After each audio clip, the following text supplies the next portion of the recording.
Hey there, Mind Body Masters. Thanks for tuning in to episode number 25 of the podcast.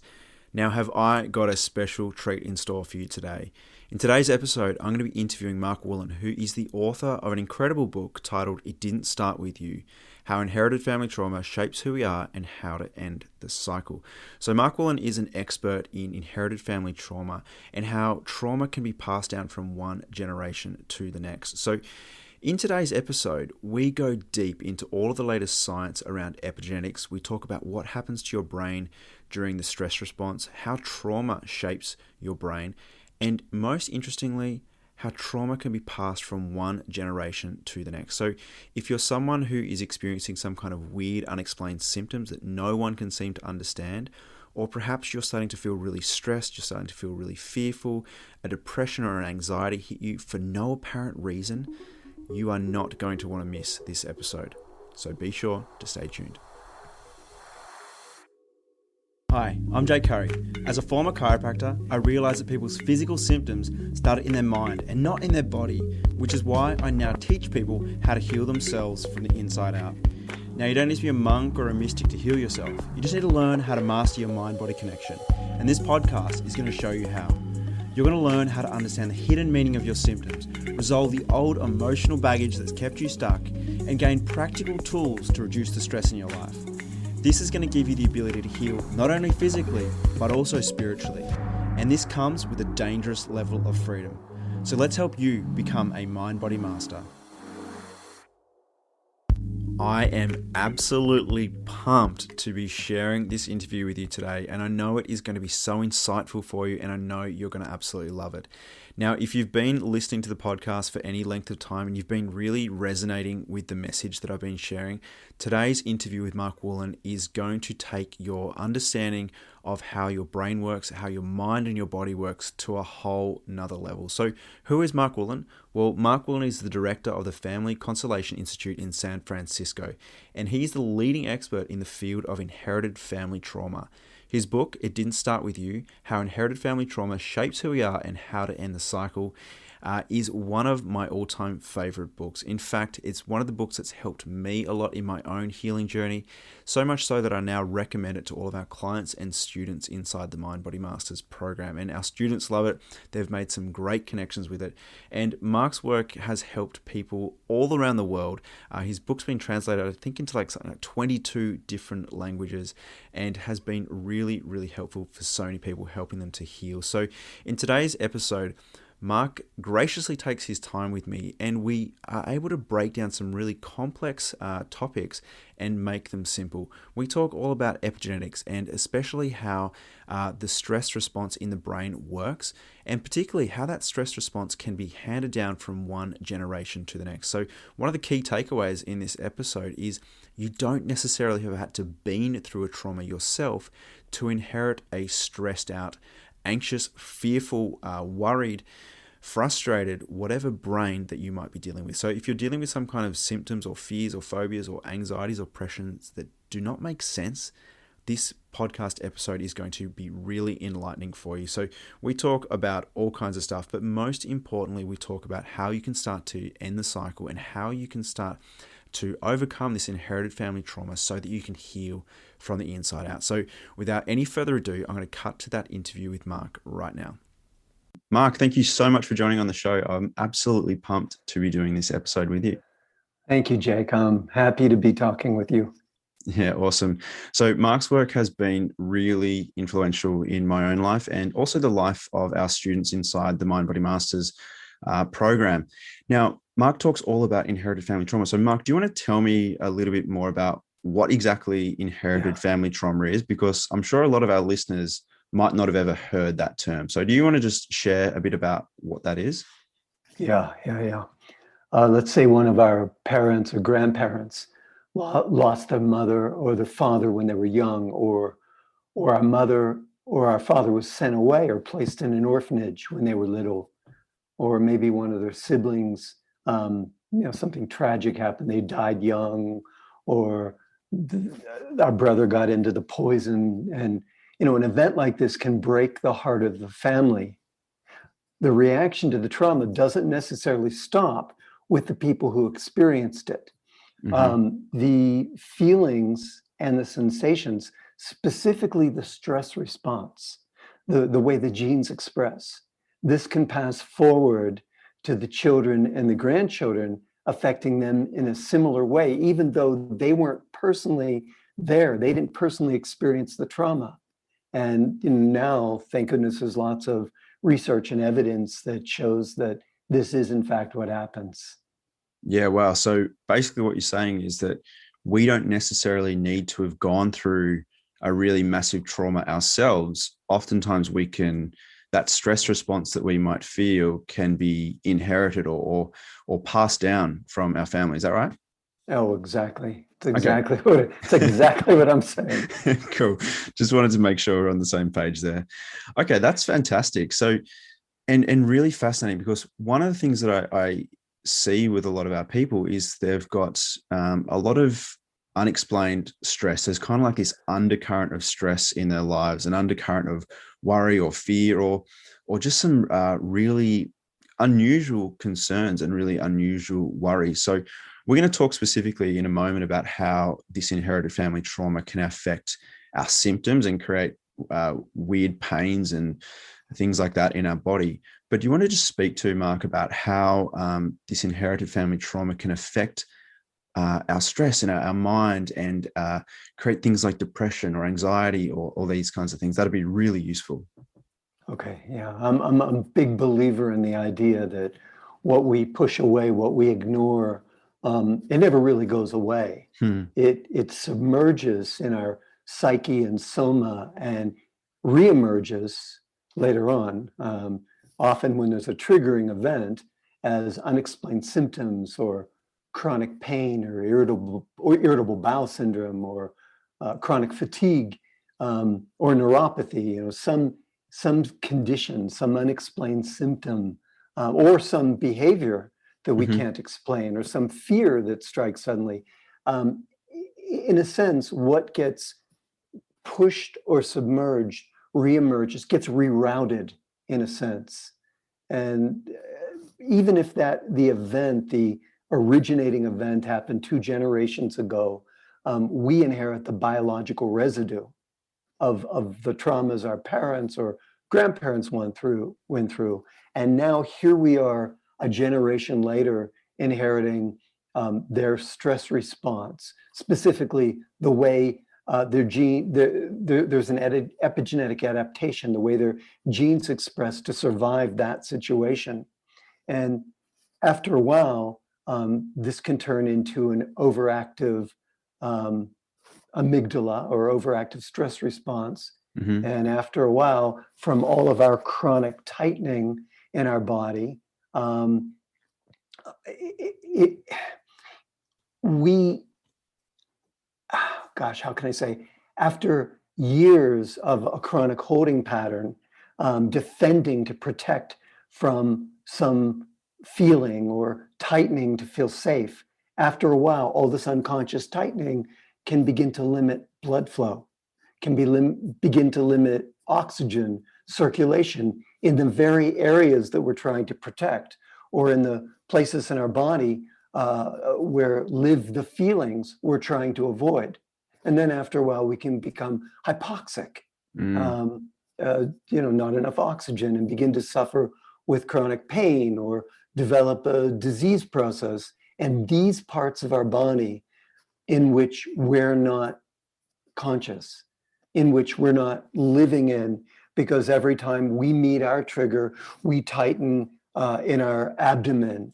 And after a while, from this chronic holding, the abdomen might be where our disease process begins. Right. And so it's so interesting. And I find this so fascinating because essentially we don't necessarily have had to have been through that trauma for our body to get into that survival mode, for our body to have that stress response. And having that passed down from generations is huge. So with that, in terms of it getting passed down in generations or through generations, how does that actually occur? I heard you sort of say things that get pushed down, things that I guess aren't spoken about in families. Do you think that's a big contributing factor to things that get passed down? It seems to be. Yeah. There's not enough awareness or consciousness around our own trauma experience. And that, it makes complete sense because of what happens to the brain during a trauma, which I'm sure I'll get into Hmm. later. But I to use a computer analogy, we really don't enter the world with a clean hard drive. There's an operating system already in place, which contains the fallout from these traumas that our parents and grandparents have experienced. And then here we are born with fears and feelings and behaviors and symptoms that don't originate with us. They don't belong to us. Why is this?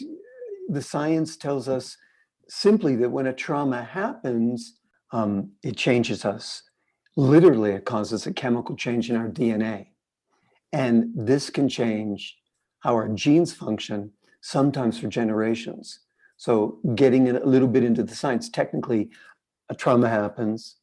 There's this molecular event, this molecular change, a chemical tag attaches to the DNA and tells the cells to use or ignore these genes, enabling us to better deal with what just happened. And then the way our genes are affected changes how we act or feel. For example, we can become sensitive or reactive to situations that are similar to the original trauma, even if that trauma occurred in a past generation, so that we Wow. have a better chance of surviving it in this generation. I'll connect the dots here for our listeners. If our grandparents came from a war-torn country, there's people being shot, there's bombs going off, there's uniformed men lining people up in the square, there's people being taken away, we're terrified for our lives. We're trying to become very hypervigilant and very small that we don't get seen or noticed. Our grandparents would epigenetically develop and then pass forward a skill set. And this skill set might have in it sharper reflexes, quicker reaction times, reactions to the violence that they experienced to help us survive this trauma that they experienced. Now, the problem is 2 generations later, we're inheriting a stress response with the dials set to 10. And Mm. here we are, hyper vigilant and watchful and cautious, with the dials set to 10, prepared for this catastrophe that never arrives because, we're born in a more calm situation. And the problem is we don't make this link that our anxiety, our hypervigilance, our depression, our chronic symptoms are connected to our parents and our grandparents. We just think we're wired this way. And that's what I hear all the time. Somebody would just say, hey, this is just the way I am. I go into a crowded room and I freeze up, or I see police car and I freeze. And they never think to connect it to something that came before.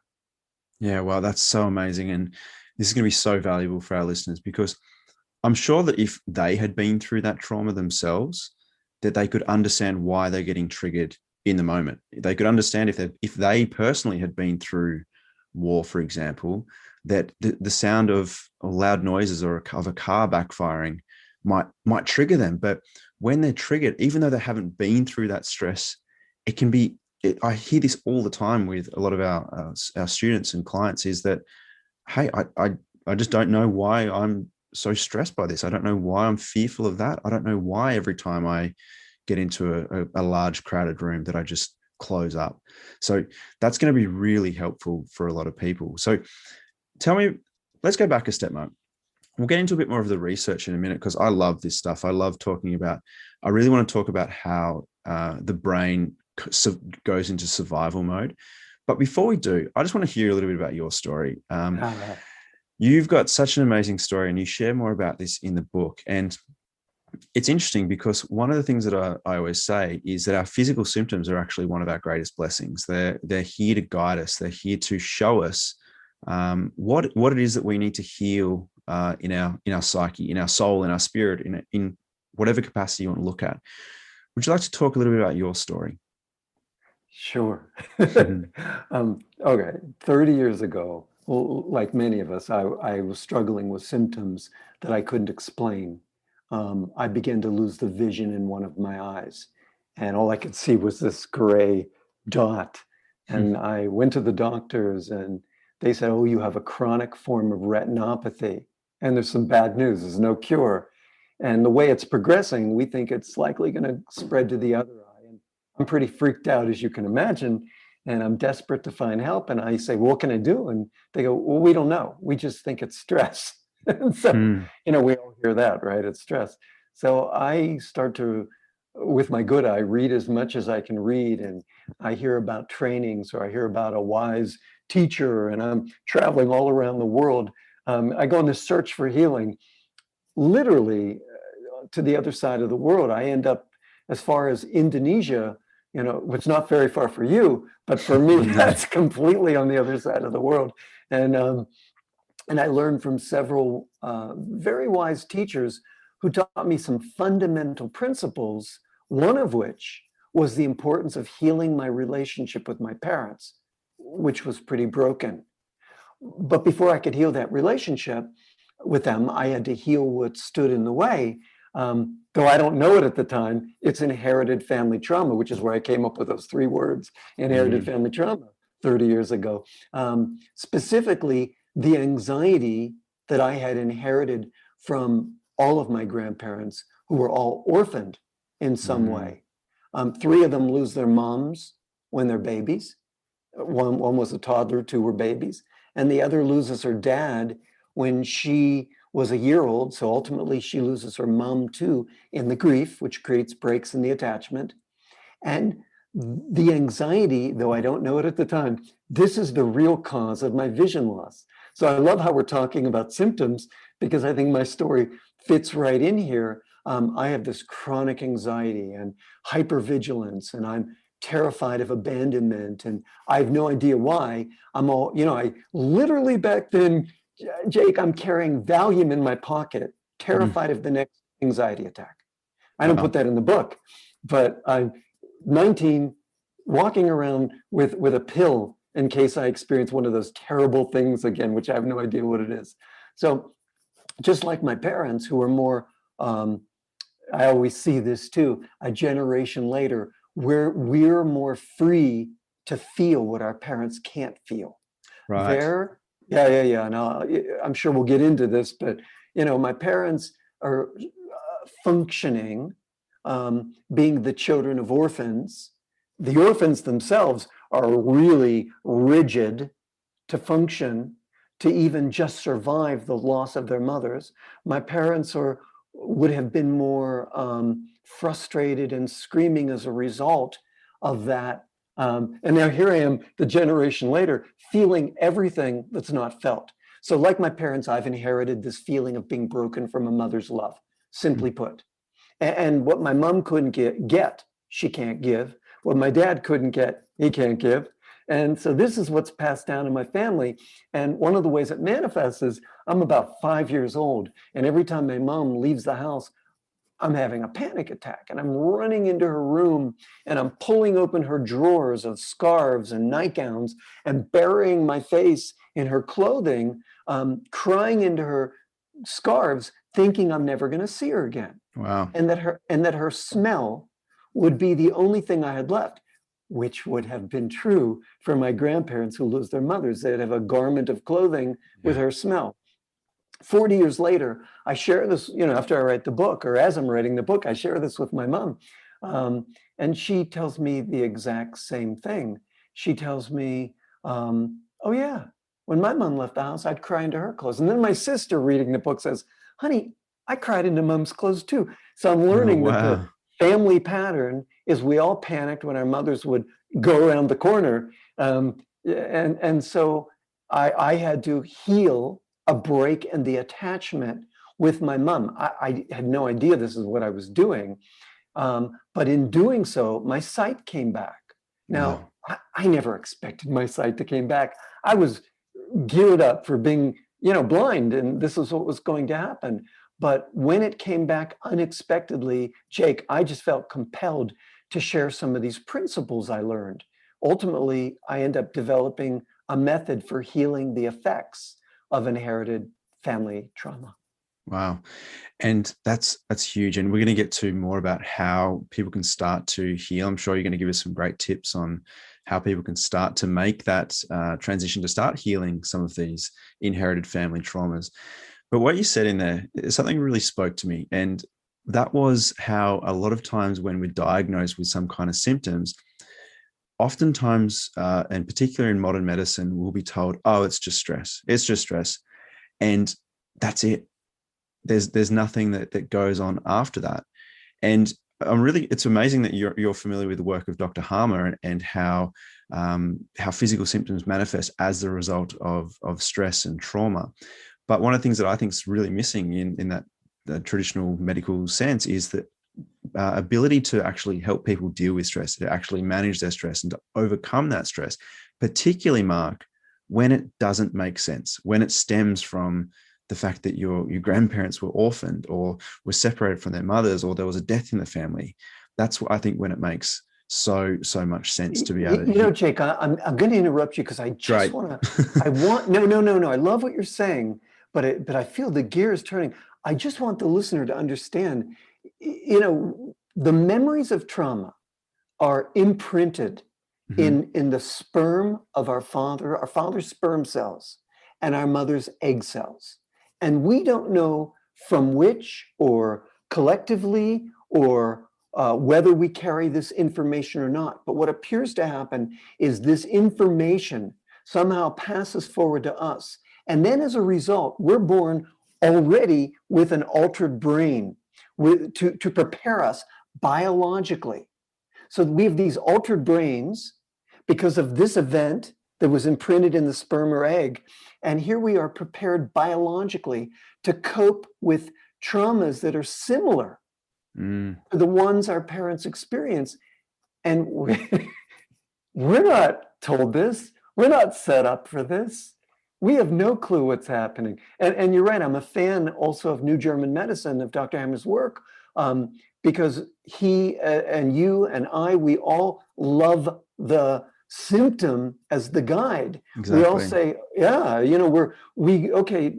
tell me more about how your symptoms started. What was happening right before? What was the triggering event? What's it like in their worst moments? All those questions I put in my book in chapter, I forget what chapter it is, but the core complaint chapter, I have those list of questions, to really begin to start to love our symptoms as friends, as guides, as direction posts, not to run from them, which just, as we know, creates the flow of more trauma, the flow of more trauma patterns, more hypervigilance, but really to begin to peel back the curtain, peel back the layers, so we can learn more about this thing that's really wants us to heal, that wants to expand us rather than contract us. One thing I like to say is within the contraction of the trauma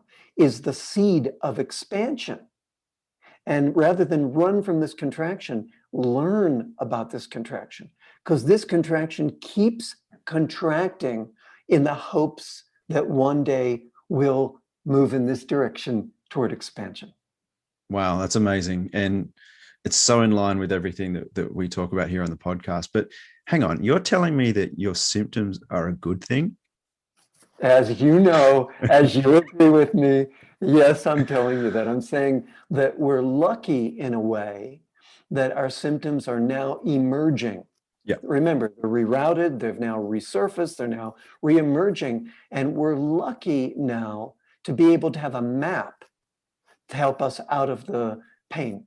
And, I teach in that book, the core language map, there's different maps. There's also this symptom picture, the symptom map, this trauma language map. Any way you want to cut it, there's this way that when we follow the breadcrumb trails, they're ultimately leading us out. And that was their intention all along. Freud said this 100 years ago when he talked about repetition compulsion. Freud was saying that that we repeat the traumas in the hopes of a better outcome. Freud said this 100 years ago. And Carl Jung said, until we make the unconscious conscious, it will direct our life and we'll call it fate. Absolutely. I think this is just so beautiful. And this is something that I talk about all the time is people get into what we call the symptom spiral, is when they get a particular symptom, they compound the stress by trying to fix it and freaking out and worrying and doing all the things to try and heal. But one of the ways that they can break that cycle is to actually recognize that these symptoms are guiding them. They're one of these maps, as you call it, to start looking at what needs to be healed inside. Start looking at some of this inherited family trauma, particularly when your stresses, when your anxieties, when your fears and your worries don't make sense.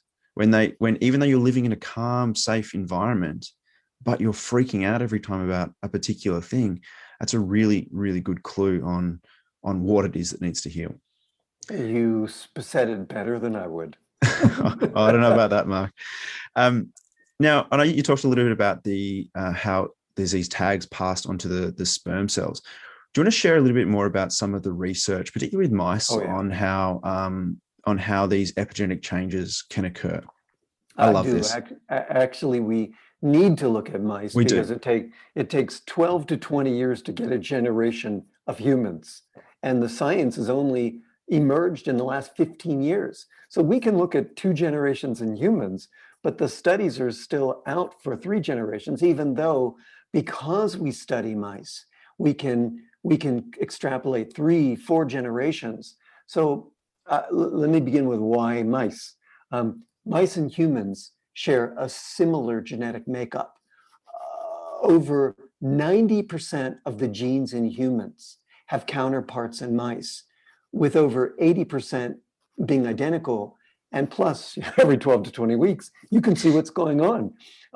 There's several studies. I think I'll talk about a few or one, whatever our listeners need. One study at Emory Medical School in Atlanta, and this is one of my favorite studies, I think yours too.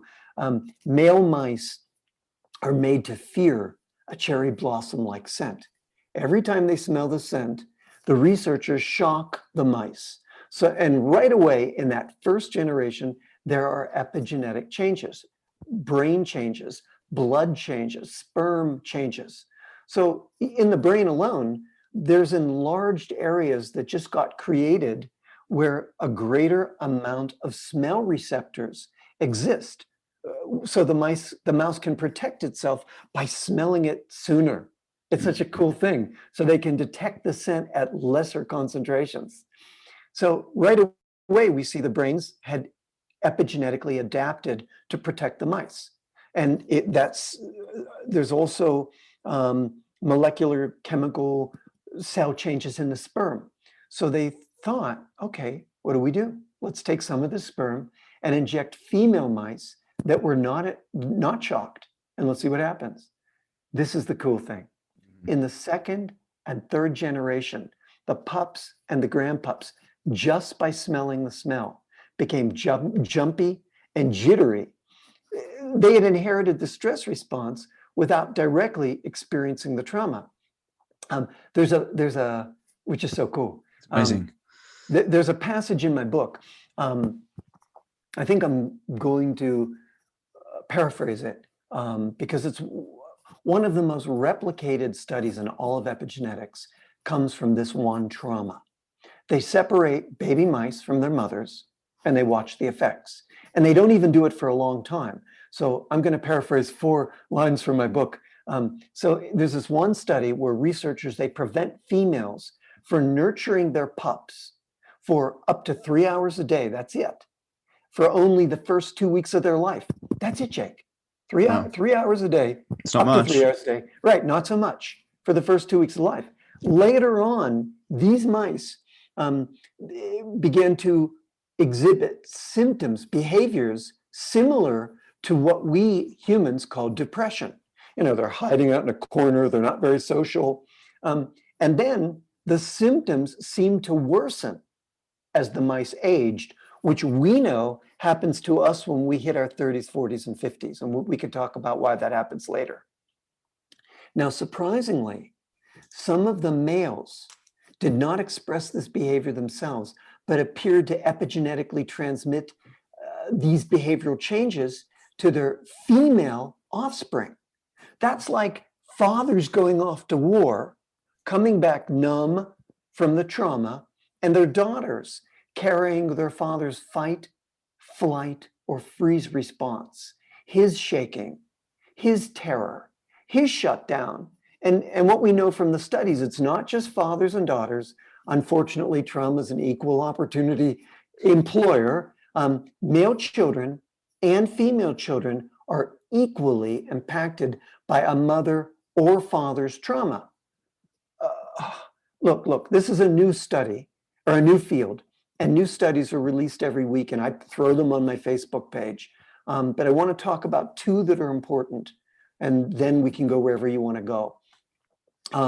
Journal of American Medicine Psychiatry, JAMA Psychiatry, recently released a study that followed mothers who suffered trauma as children and found that their daughters were more likely to suffer with depression and bipolar disorder.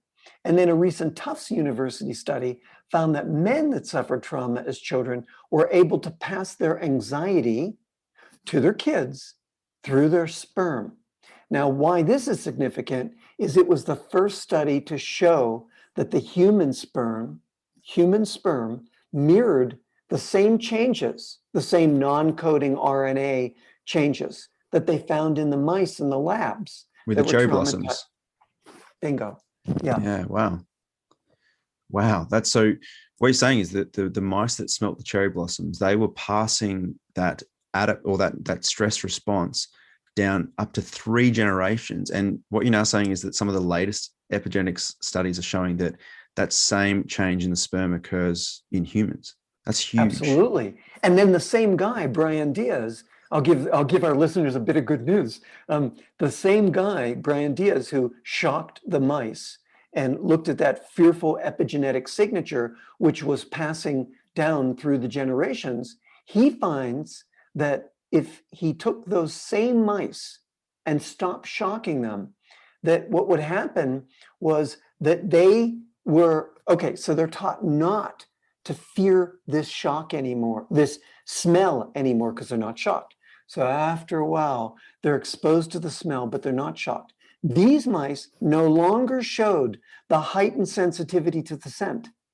And then their sperm lost that fearful epigenetic signature, which passed down to future generations.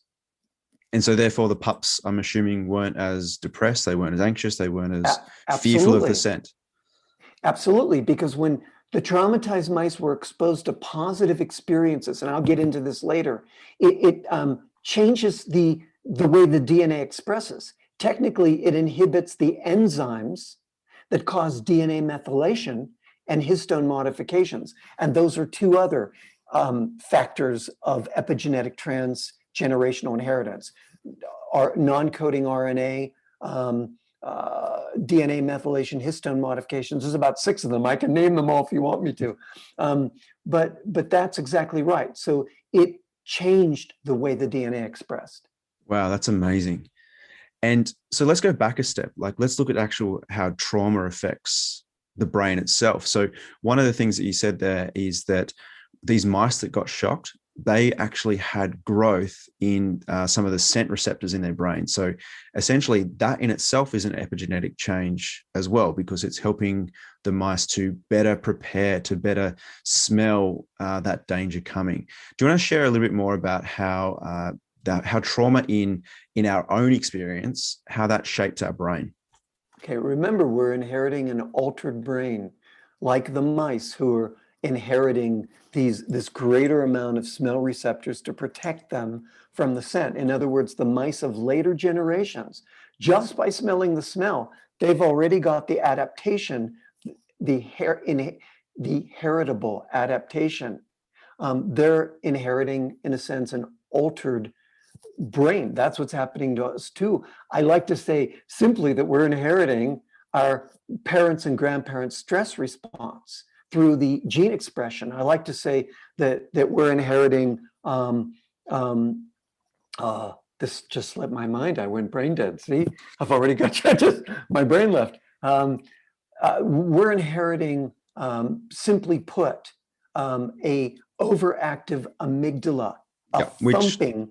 Tell me what the amygdala is, just for our listeners. The amygdala is that part. It's the signaler in our brain that sends out alarm signals to the alarm towers of our body saying, that looks familiar. We don't like it. Tighten, numb, squeeze, contract, constrict. So in other words, a situation that resembles one of these traumas from our parents or grandparents or our childhood or our infancy or our in utero experience. In other words, let's say mom isn't present during our pregnancy and then we get rejected by our partner. We are experiencing loss, abandonment, terror, which is coming from back here in utero when mom was worried we would die too because the baby died before us. So in other words, our amygdala is signaling, she left us, we're going to die, which is accurate for a baby whose mother leaves us physically or emotionally. We believe we're going to die. But here we are 20, 30 years later, feeling like we're going to die if our partner leaves us. Yeah. Because it's tapped in to the same brain response. Again, the amygdala is saying, we're alone, tighten, freeze, curl in, guard your heart. In other words, the alarm signals are sent out to the alarm towers of our body, telling our body how to have a defensive strategy to survive something that either happened in childhood or in 2 generations earlier. Amazing. So our brain is helping us constantly. And this is the thing that I'm always saying is our brain is always helping us to survive. And so... But the problem, sorry, Jake, I didn't mean to cut you off. I'm so sorry. Fine. Because we've inherited this evolutionary brain. And, you know, the evolutionary biologists are saying, and nothing wrong with your brain, kind of. It's just doing its job, which is to help you survive the saber-toothed tiger that's chasing you. Even though there's no more saber-toothed tigers chasing us, our brain has adapted. 2/3 of our amygdala is scanning for threats. So all of a sudden, you and I are walking down the street and talking about a soccer game. You guys call it football, I guess. What do you call it soccer? Ah, great. Okay. So we're walking down talking about a soccer game, and one of us hears a siren, and all of a sudden we lose the trail of the conversation because our evolutionary brain hears that siren, thinks of a trauma that occurred somewhere in our family system, and all of a sudden we're offline. Yeah. We've gone offline, and it's doing its job. So, you know, exactly. I love this. There's one of my favorite lines from Rick Hansen, the neuropsychologist. He says, positive memories are like Teflon. We don't remember them. And negative memories are like Velcro. They stick to us. And I love this because that's exactly what's happening. We remember what's negative to protect us to survive. You know, Thich Nhat Hanh has another way to say it. What are you going to water? The weeds or the flowers? Both will grow where you put your focused attention.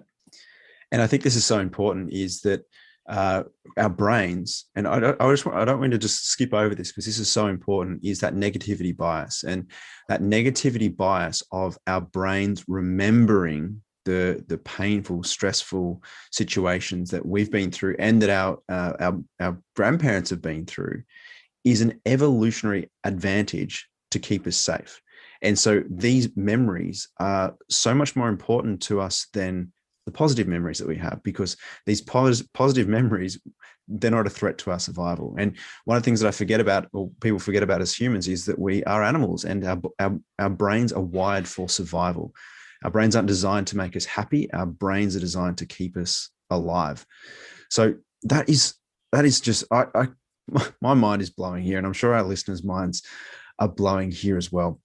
Now, and this is the thing, I just want to touch back on this, is so if you're someone who's walking around and you've got a really hyperactive nervous system, if you constantly are getting triggered at the sound of a siren, or you're anxious for no reason, or you're stressed for no reason, what Mark's sharing with you is giving you some guideposts as to why that might be and how you can start to heal that. So how do we start to heal that, Mark? How do we start to, like, if you've inherited this overactive amygdala, if you've inherited this overactive stress response, even though you've never been through war, even though you've never been through some of these traumas, but your brain is still on, so to speak, how do we start to calm our brain down and start to feel safe again? Yeah. So, mice aren't the only ones that benefit from positive experiences. It is how we heal.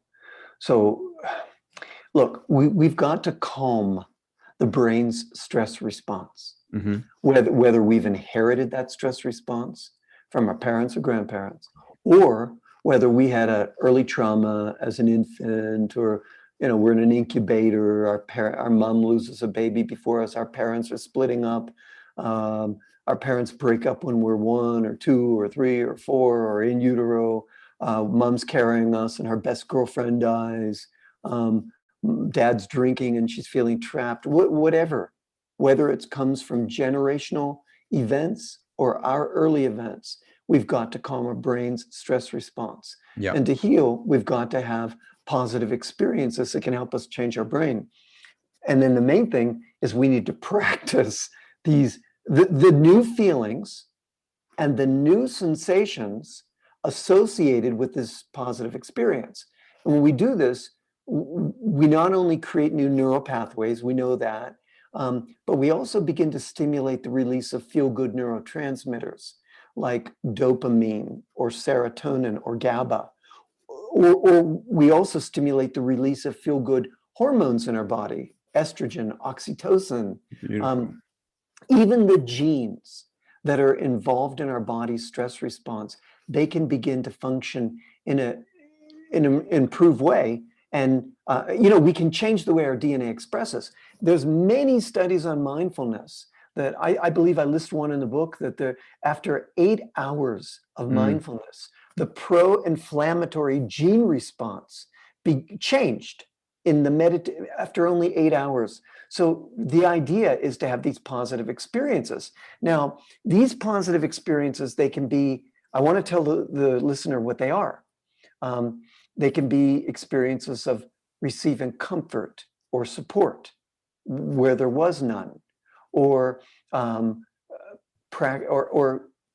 a gratitude practice, or a generosity practice, doing something kind for someone every day, a loving kindness practice, practicing, dipping into our own ability to feel compassion for ourselves, compassion for what our parents may have gone through, practicing mindfulness, ultimately anything that allows us to feel strength or peace or joy inside, because these types of experiences feed the prefrontal cortex and allow us to reframe that stress response so it is a chance to downregulate. The idea is to pull traction away from the limbic system, away from the amygdala, and bring our overactive amygdala that they've shown can become twice its normal size in traumatized survivors. Wow. And then to bring engagement to the forebrain with curiosity, with wonder, with awe, with joy, with laughter, with some opening experience, so we can integrate these new experiences and our brains can change. So it's kind of like the amygdala is when the limbic system is part of that survival fear response, and the prefrontal cortex is essentially those where we can start to experience some of those more calming states. And I guess what you're saying is that in like traumatized brains, whether it be from your own experiences or previous generations, is that amygdala is more active and more strong than the frontal cortex. And what you're saying is that if we call these plants, Mark, if the amygdala is the weeds in the garden and the prefrontal cortex and those positive, joyful experiences are the flowers, the more you're able to water those flowers and have more positive experiences, the more that amygdala starts to calm down and that stress response starts to shut off. And then we can start to move into that sphere of having a calm, peaceful brain. Is that kind of right? You very well put. You put it extremely well. We can start to have more well-being. Perfect. And that well-being in our body can stay longer. And when we lose our cookies, when we have a traumatic experience, we don't have to stay in the depths as long. In other words, we can recover more quickly, repair more quickly, repair with our partner more quickly, repair from the event more quickly. And after a while, we start to have this unexpected well-being in our body that stays longer, feels richer, and that comes from exactly what you said, watering the garden of flowers, not the garden of weeds. So we're not doomed to our unconscious stress response. We're not doomed to live a life of constantly being anxious and stressed and concerned for no real reason. No. And to put it in a nutshell, I always teach people to be with the sensations, to practice being with the sensations in their body. First, the uncomfortable sensations, the tightening and the shutdown and the numbness, until they can reach what's beneath these sensations. And experience what I call life-giving sensations. So they can begin to practice staying with pulsing, flowing, an infinity movement, if that's what shows up, tingling, softening, muscles letting go, expanding. I feel my chest widening, my blood flowing, warmth coming up. I can feel waves of energy tingling, those types of experiences. And then being able to hold those experiences for 60 seconds, 6 times a day. That's what the neuroscientists teach us. That can be enough to change our brain. And so what you're speaking about there is, so think about when you get triggered yourself, or when something happens, or you hear that backfire of a car and you've got this inherited family trauma. The tightening and constriction that you're talking about, what you're talking about there is this like tension that you feel in your body, right? That's what you're referring to there, yeah? Yeah. So I'm walking down the street, the backfiring of the car sends me into a trauma response. After having been there 1,000, 100,000,000 times, I then can sit with that trauma response, and rather than run from it or drink it away or exercise it away or cell phone it away or social media it away, I can be with it and then bring engagement to it. Maybe I bring my hand to the tight chest. I'm going to move the screen down. I bring my hand to the tight chest, and then I begin to send my exhale there, and I begin to go inside and explore the parameters of that tight feeling. And after a while, it dissolves, Jake. As we know from the work we do, it dissolves, and all of a sudden, I'm in this experience of something called stillness, or particles of energy, or what really is particles of awareness or consciousness. This is amazing. And one of the things that I often tell people is the reason that they're still struggling with their symptoms is because they're having these physical responses. They're having these constrictions, these tightenings, and they're running away from them. They're trying to distract themselves from feeling this uncomfortable feeling in the body. And one of the ways out, I use the example, Mark, of a Chinese finger trap, is the more that we pull away from these uncomfortable feelings, the more we distract ourselves or numb ourselves out with alcohol or drugs or sex or social media, the more we pull away, the tighter these feelings become. But when you can actually start to lean into them and start to, as you said, connect with the tension and the tightness, that's when it starts to dissolve.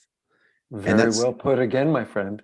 And that's where so many people I think this practice becomes so game-changing for them, is learning how to reconnect with their body and learn how to create that or become aware of those sensations. Instead of them just running your life, you can actually go into them and start to heal them. So and even welcome them. Exactly. Like Rumi's poem, "The Guest House." I love this poem. Welcome whatever comes.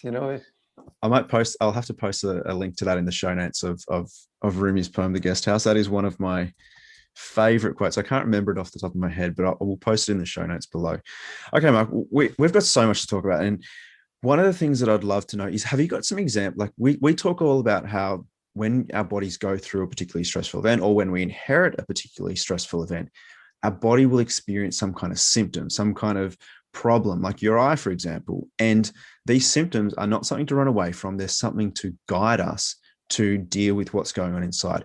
Have you got a case study? Because I know you've got some fantastic case studies. Have you got a case study that Oh boy, that talks about this? I've got so many, but I think because we're talking about physical symptoms, I want to talk about a young boy. Uh, so he's diagnosed with a rare neurological disorder. He's 17 years old. He's been diagnosed with this disorder since he's 10. And the way it expresses in his body is he feels these burning sensations all over his skin, like his skin's technically on fire, red. And the doctors, they can't figure out why this is happening. They can't figure out any root cause. They can't find any root cause. So I'm talking to his mom, and she tells me about his symptoms, and I'm thinking, as my students learn, first son, maybe first look to the father's experience. So I ask her, tell me about his dad. What happened when he was around the same age, age 10? And of course, she drops the bomb. The father was playing with matches and accidentally set the garage on fire, and the house burns down, and the father runs in because his mother's still in there and his brother's still in there. He gets his mother out, but he can't get his brother out. And the brother dies in the fire, and the father never forgives himself. And and of course, because he doesn't forgive himself, he's now in an amygdala trauma response. He's shut down, he's tight, he doesn't, there's not a lot of blood flowing in his body. And because the trauma remains unhealed and unresolved, which is, for me, things we look for when we're doing this work, the man's son begins to express symptoms, burning sensations on his skin at the same age. The family doesn't make this connection. To you and me, this is how we work, so it's an easy connection.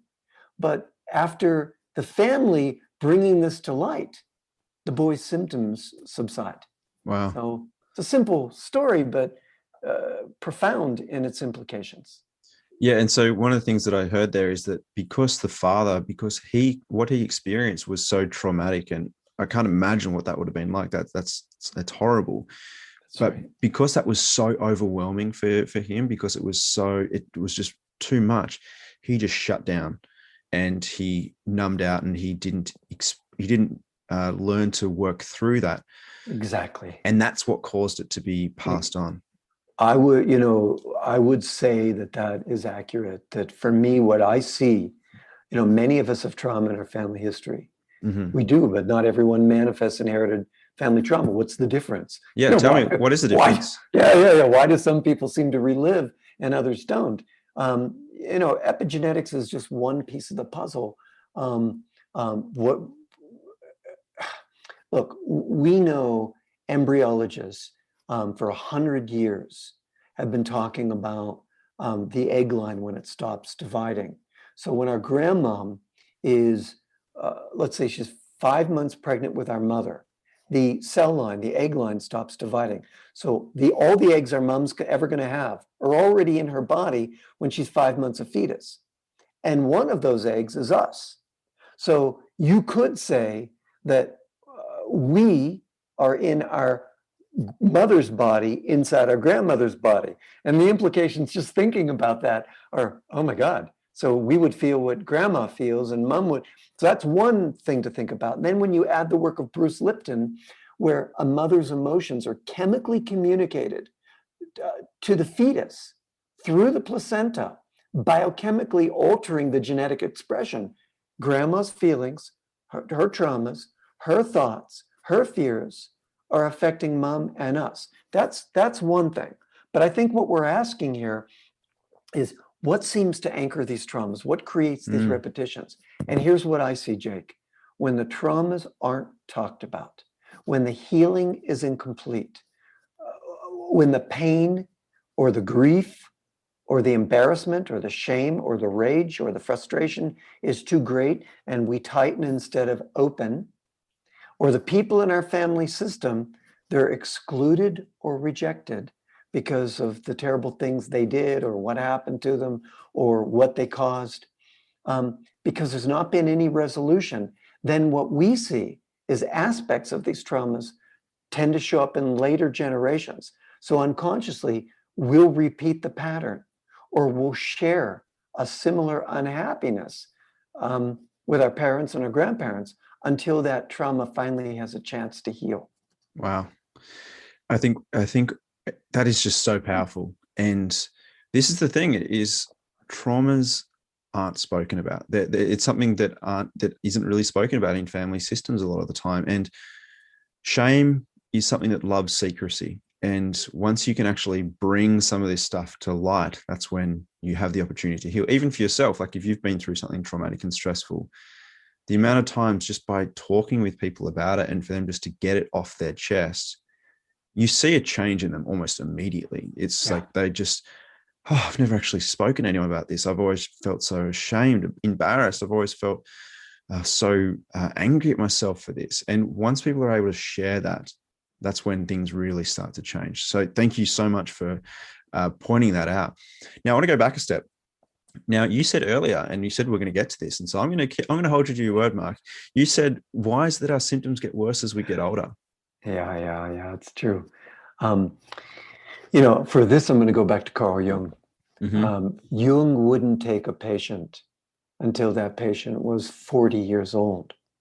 He didn't work with people in their 20s and 30s because he felt that as young people, we're driven by hormonal drives, career drives, relationship drives, financial drives. In other words, our true self is masked by these drives that lift us into this false self until we have a dark night of the soul. So the dark night of the soul is now we're sick, we lose our job, we lose our partner, and all of a sudden we begin to get symptoms.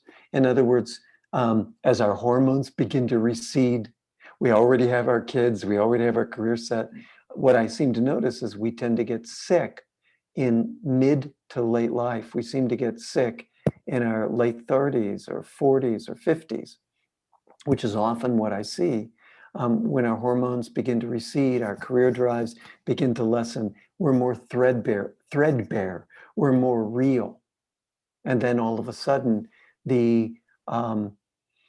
more ripe for the expression of healing that's been hidden, masked by these drives to come forward. And right. And that's the same as, I guess, if you're constantly one of the things that we've seen a lot this year with lockdowns and things like that is a lot of people's old traumas are really starting to surface, partly because they can't be distracted in the usual ways that they would have with their job or being out with friends or doing things. It's like they've been forced to sit in their homes. And do you think that's why a lot of people's traumas and things like that have arisen this year in particular? Absolutely. The pandemic, because what does it do? It makes us feel isolated. It makes us feel alone. We're afraid our income stream will dry up. So it's setting fire, in a sense, to the container that we all share. And, our own traumas are boiling to the surface now, and we're starting to it's a triggering event is an easier way to say it. Yeah. That's allowing us to see what's been buried, particularly our early traumas from breaks in the attachment with our mom, where we felt isolated, alone, not seen, not heard. The pandemic is certainly bringing that to the surface. And in that way, I'm going to say the pandemic in that way has been benevolent. Other ways, of course, it's not been kind to any of us, but in that way, it allows us to look inside. Yeah. Triggers are our greatest teachers, and they show us what we need to heal. Symptoms are our greatest teachers. So what you just spoke about there is, so you've talked about how we can inherit family trauma, Mark, and how we can, if our grandparents, for example, were from a war-torn country, we might inherit their same fears and anxieties. Do you want to speak to a little bit about how some of the traumas, the most common traumas that people experience, particularly in our own early lives? Yeah, yeah. Okay.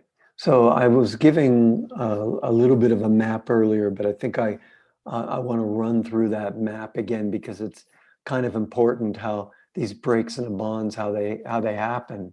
So early events that cause any type of emotional or physical separation with our mom, these are the types of things that we need to be particularly aware of. On my website is a list of early trauma questions and later and generational questions that I ask people to look at.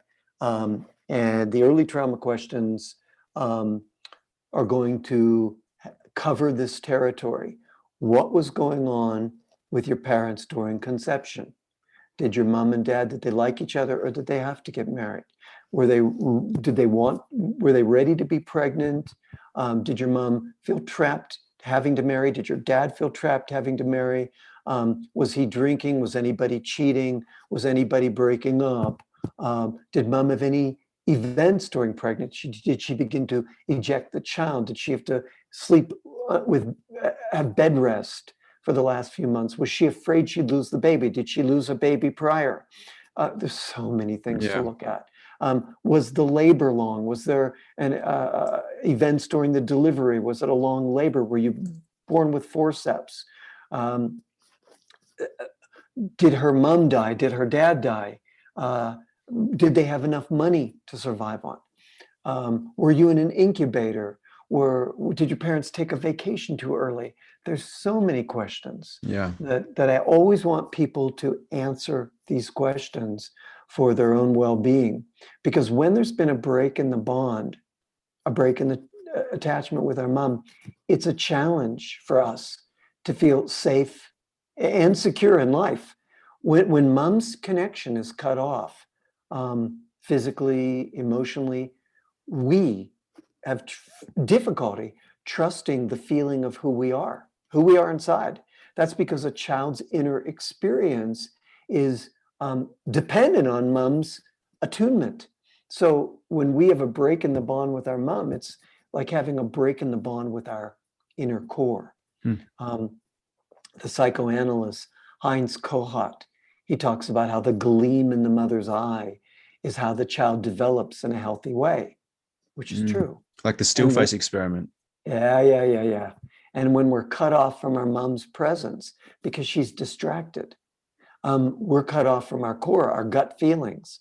And, when mom's depressed or not in sync with the baby, the baby gets the message, where is she? What's wrong? Where's she gone? What have I done wrong? Something's wrong. If she's afraid, I'm afraid.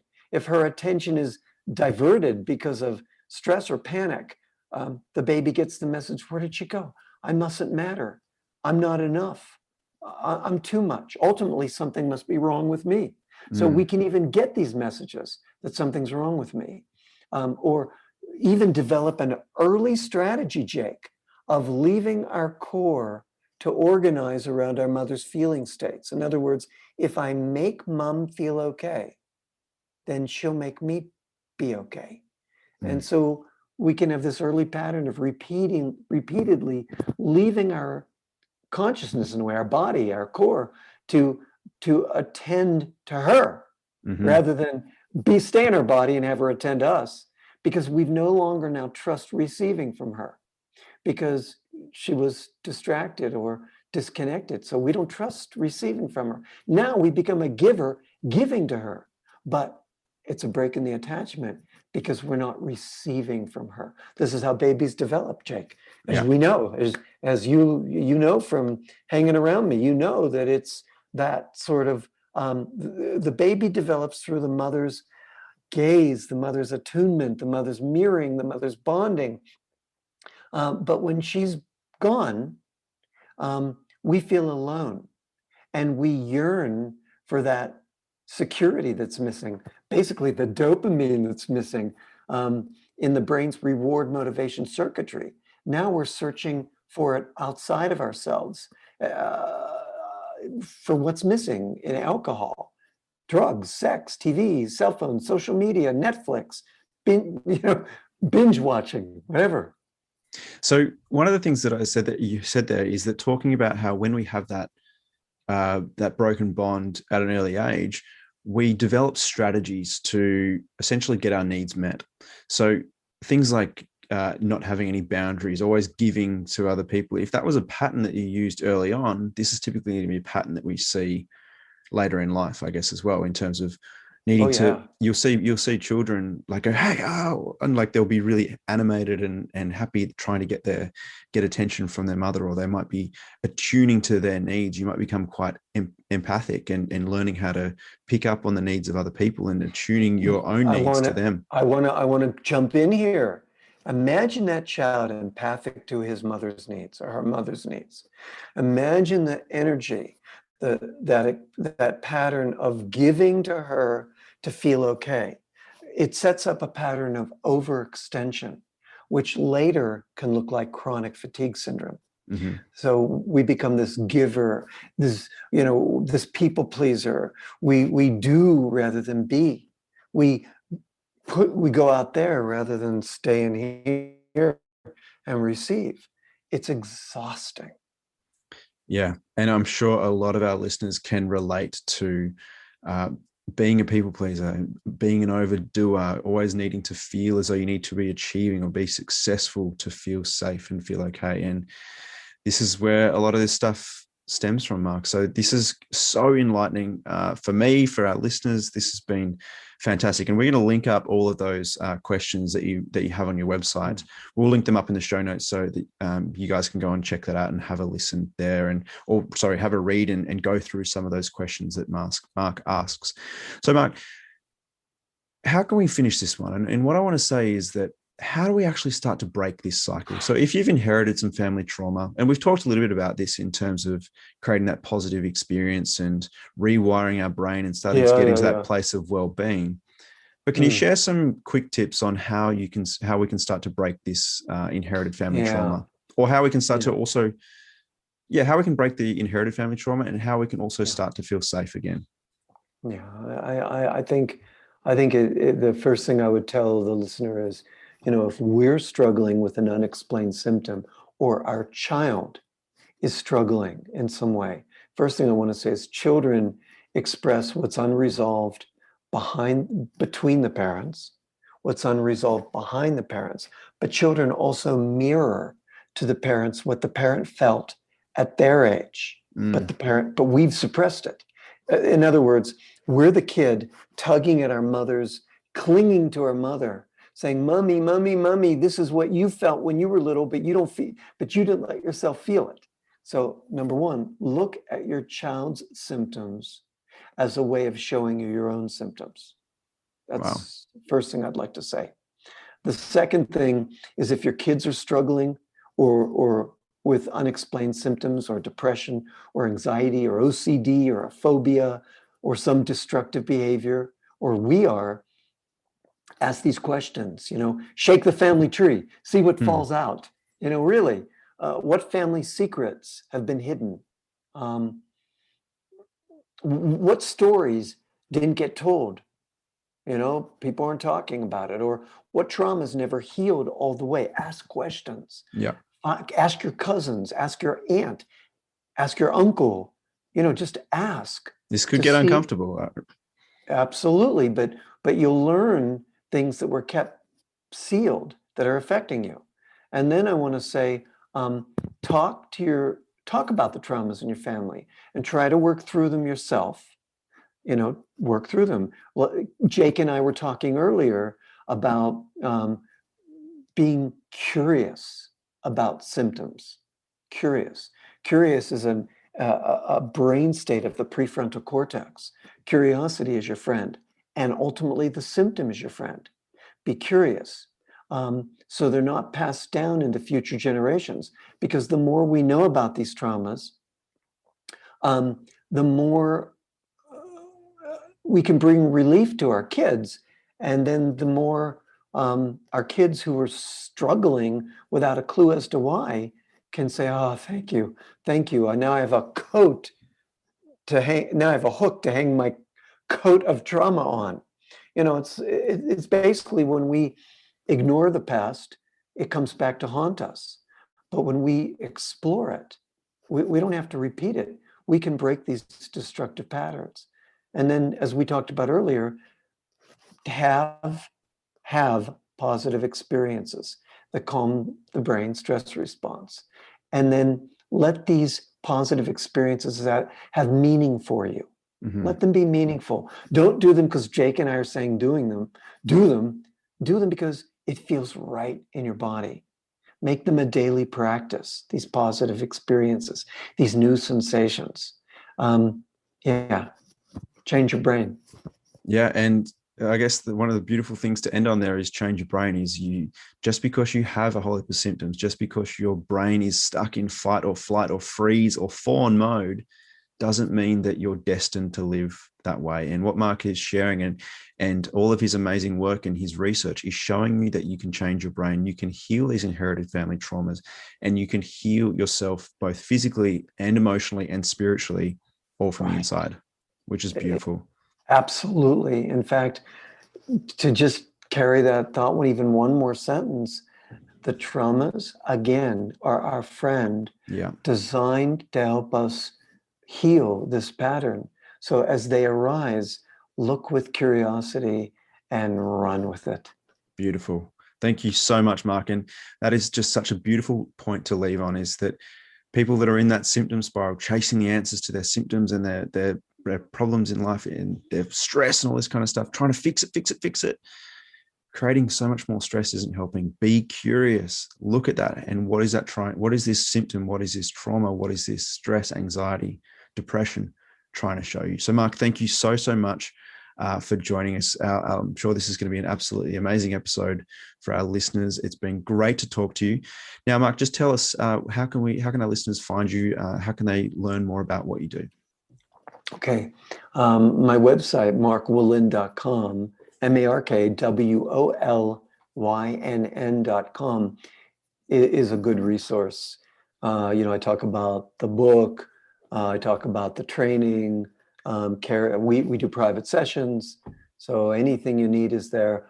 If you want to know the latest studies on epigenetics, go to my Facebook page, Facebook.com/Mark Wolynn, and read about all the new developments in the past year or two. Some cool things, particularly you guys in Australia. There's a brand new study out of there that shows that people who had been traumatized found that when they recovered from PTSD, they had positive responses in their body, such as resilience and post-traumatic growth, which is a whole new field. Awesome. That's Studies fantastic. Right there on Facebook. Awesome. So we'll link all of those up for you guys in the show notes below. But also, if you haven't checked out the book, you didn't say your book, Mark. Okay. Thank you. This is a great resource. Please read my book, because what I do in this book is I teach you how to become a detective of your trauma language. And it's important. It's, if you don't have that natural curiosity, because the symptoms are so fearful, in the book, you learn to get really into it. You become a detective of your trauma language. We didn't get a chance to talk about it, but it's all there in the book. The things that you say that guide you to look back. And then I teach you how to link it to the events in your family history, teach you how to do your genogram, your traumagram. And then I give many, many examples for how to calm the brain with practices and experiences. Yeah, we didn't even get into trauma language, but essentially what that is we all have unique words and phrases and things that we will speak about, right? And they can point to some of the inherited family traumas that we've experienced. Directly. Yeah. Directly, yeah. Yeah, so that is all in the book. It didn't start with you. We'll link that up there for everyone as well. Mark, thank you again so much. This has been such an amazing interview, and thank you for sharing your time with our listeners. Oh, you're so welcome, Jake. I absolutely enjoyed it, and any chance we get to talk is always great. Awesome, mate. Take care. Have a nice afternoon. All right. Be well. So there you have it. There is the interview with Mark Wolynn, the author of It Didn't Start With You. So I'm sure you've got some amazing takeaways from that podcast episode, as it was filled and jam-packed with gold nuggets. So I'd love to hear what your biggest takeaway was from today's episode. So make an Instagram story and tag myself and Mark Wolynn in your story and let us know what your biggest insight was, and I'll be more than happy to be reposting those stories. Now, in the show notes below, I'm going to be linking up all of Mark's work, his website, his Facebook page where you can find all of his latest research, and most importantly, his book, It Didn't Start With You. So this book was really pivotal, as I said in the intro, into my own healing journey. And so much so that I've started training with Mark, and it's actually become a really key component in the work that we do with our clients inside the Mind Body Masters program. So I'd highly recommend picking up that book. It's not only a really useful guide and teaching you some of the science and helping you to understand inherited family trauma, but it actually guides you through the process, helping you to identify where yours occurs and how you can start to heal it. So if this episode has helped you in any way, shape or form, please share it with someone who you know will resonate with this message, because I know it'll help them too. So thank you so much for listening to this episode in full, and I'll catch you again on the next episode. Take care. Hey, thanks so much for listening to this episode in full. And now I have a free gift for you. Now, if you'd like to understand more about how stress impacts not only your mind, but your body, well, you're in luck, because right now we have a free mini course titled Mastering Your Mind, which is going to teach you all about how stress impacts your body and how you can start reversing the effects and start living not only a pain-free, healthy life, but also start feeling more calm, more present, and joyful. So if you want to get instant access to this, plus a free guided meditation, head on over to the website mindbodymasters.com/mastering-your-mind to get instant access to this one-of-a-kind program. Now, if you're anything like me, you're sick of seeing people suffer needlessly. And it's my mission in life to help people realize that they have the ability to heal themselves from the inside out by doing this inner work. So if you want to join me on this mission, there's two things that you can do to help out. The first thing is head on over to iTunes and give this show a 5-star review. By doing so, it helps us reach more people. And secondly, share this episode with someone that you know will resonate with this message. By you sharing this podcast with them, it might be the very thing that starts them on their healing journey. So thank you so much for listening to the show, and I'll see you again on the next episode.